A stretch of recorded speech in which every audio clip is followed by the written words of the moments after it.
She walked into court pregnant, smug, and ready to win, but when the judge asked her who the father was, her whole plan collapsed.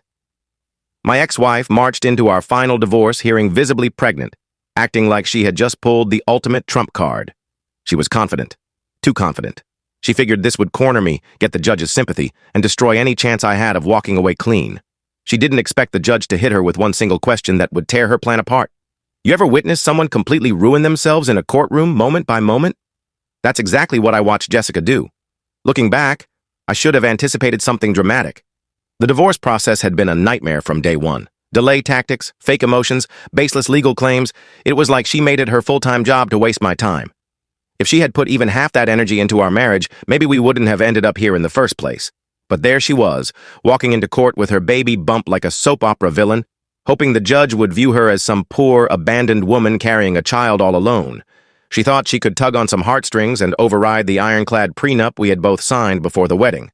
I didn't laugh, out loud at least, but I could clearly see the script she had written in her mind. She was going to cry, plead, maybe throw in a dramatic speech like, "Your Honor, I'm pregnant and left with nothing. How am I supposed to survive?" She was even ready to sneak glances at me, expecting me to squirm or look guilty. What she didn't know? I already saw this move coming from miles away. See, Jessica assumed I'd panic. Maybe I'd try to settle just to keep things from getting worse. But she underestimated just how prepared I was and how tired I was of her nonsense. I wasn't going to fold. And I had an ace up my sleeve, my lawyer, Ethan. Ethan had that friendly courtroom smile, but the kind of legal mind that could dismantle an opponent piece by piece.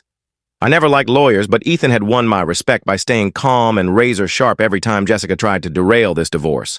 Jessica, on the other hand, had burned through 3 lawyers already. The guy sitting next to her today looked fresh out of law school. He had that wide-eyed look of someone trying too hard to win their first real case. And I almost felt bad for him. Almost. Jessica's tactics were nothing new. The fake crying, the dramatic sighs, the "I'm just a struggling woman" routine. She had even fooled my mom at one point. A week before the hearing, my mom called me up, tired and concerned. "Can't you just settle?" she asked. "She's pregnant." I clenched my jaw. "Mom, she's not getting a dime. That's why we signed a prenup." "She's about to have a baby," my mom pushed. "You really want that hanging over your head?" I sighed. "It's not mine." There was a long pause. "Are you sure?" I almost laughed. "She cheated on me, repeatedly, and I caught her. Mom, if I thought the baby was mine, she wouldn't need a courtroom stunt. I'd be there." That's the difference between Jessica and me. She plots. I take responsibility. Mom didn't say anything else, just told me to be careful. I told her not to worry. I had it handled. The day of the hearing arrived. The judge entered, we all stood, and the courtroom began to settle. Jessica's lawyer wasted no time diving into a melodramatic opening. "Your Honor, my client is in an incredibly vulnerable position. She's pregnant, unemployed, and emotionally devastated by the prolonged legal battle. She deserves support." Jessica sniffled right on cue. I didn't react. I didn't have to. Ethan let the show run for a bit, then calmly stood. "Your Honor," he began with poise. "While we acknowledge Ms. Parker's situation, a few clarifications must be made before we proceed. First, a critical question: who is the father of the child?" Jessica froze. She thought the court would just accept her pregnancy at face value, that she could walk in looking fragile and walk out with a pile of cash. But that question? It cracked her entire plan open. Her lawyer stammered. My client believes the child is the petitioner's." "Believes?" Ethan raised an eyebrow. The judge leaned forward. "Ms. Parker, have you undergone a paternity test?" Jessica opened her mouth, shut it, opened it again. She looked trapped. I assumed." "You assumed?" The judge echoed, unimpressed. "Is there any actual evidence the petitioner is the father?" Her lawyer looked pale. Jessica couldn't speak. "And me?" I leaned back in my chair like I was watching a movie I'd already seen the ending to. Ethan wasn't done. "Your Honor, we have reason to believe the child is not my client's. We've submitted photos of Ms. Parker vacationing with another man shortly after their separation. Clearly affectionate, holding hands, kissing." He then pulled out the final blow. "We've subpoenaed her medical records. They indicate that her first confirmed pregnancy test happened well after she and my client were last physically involved." Jessica's face dropped. Her lawyer looked like he had just learned he'd been sent into a battlefield with a squirt gun. The judge didn't hesitate. "Ms. Parker, this court does not tolerate dishonesty. There is no justification for financial compensation. The prenup is legally binding and will be upheld. Boom. Jessica looked like she had been slapped across the face. The judge's words echoed in the courtroom as silence wrapped around her. You could almost see the gears in her head turning, trying to come up with a last-minute escape. This wasn't how she pictured today going. In her version, she'd walk in, tear up, speak softly about hardship and pregnancy, and walk out with a hefty monthly check. But instead, she had just been exposed, thoroughly and publicly. Even her lawyer had turned quiet. He was staring at his notes like they might magically rewrite themselves. He wouldn't even look at her anymore. Jessica was still gripping the edge of the table like it was a lifeline. Then came the meltdown. "But, Your Honor," she cried out suddenly, her voice rising in pitch. "This isn't fair. I'm about to have a baby, and he just gets to walk away like nothing happened." The judge let out a sigh. The kind of tired sigh you give when you've seen this game played too many times. "Miss Parker," he said flatly, "this court does not make rulings based on emotional manipulation. Unless legal paternity is proven, your pregnancy has no relevance here. And based on the evidence, it is not proven." Jessica opened her mouth again, but the judge cut her off with the simple gesture. "Enough." That was the end of it. But not for her. She whipped her head toward me, eyes blazing with a desperation she could barely contain. "You're really going to do this to me? To your own child?" There it was. One last desperate gamble. She was still trying to plant doubt, even after everything had been laid bare. The entire room froze, waiting for how I'd respond. I leaned forward slowly, keeping my voice calm. "You really want to go on record saying that?" I asked. "Because I'm more than willing to get a court-ordered paternity test, right now." Her face twitched. She had nothing, no proof, no truth. And at that moment, everyone in that courtroom knew it, including her. The judge didn't even bother to say anything else. He turned to the clerk and nodded. Adjourned. It was done. Jessica had lost everything she came for: money, sympathy, credibility.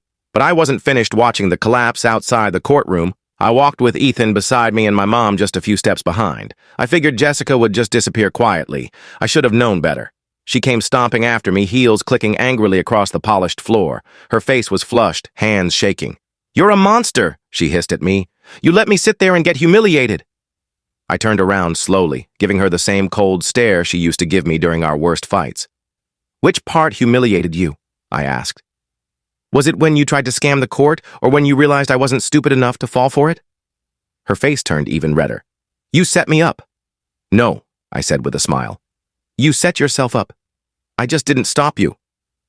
She looked like she wanted to throw something at me, but instead she turned to my mom. "You're seriously okay with this? With what he just did to me?" For a second, I thought Mom might hesitate. But then she crossed her arms and gave Jessica a look I hadn't seen in years. "I'm not okay with what you did to him," she said sharply. "You fooled me once, not again." Jessica's lip trembled. For a moment, I thought she might actually break down and cry for real. Then she exploded. "I hope you rot," she spat at me. "I hope you—" "Miss Parker!" The voice came from behind her, authoritative, calm, deadly serious. She froze. Two court officers had appeared in the hallway. One of them stepped forward, holding a clipboard. "You need to come with us, please." Jessica spun around, panicked. "What? Why?" "The judge has requested an inquiry into possible perjury and fraud," the officer explained. "You'll need to answer some questions." Her eyes widened like a deer caught in headlights.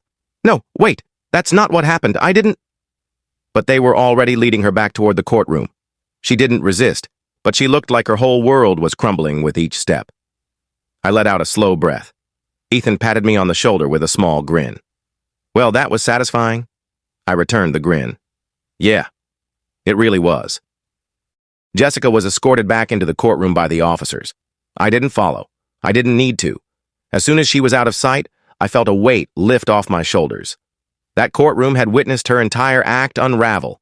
And now, the justice system was about to give her more than just a denied request. It was about to hold her accountable.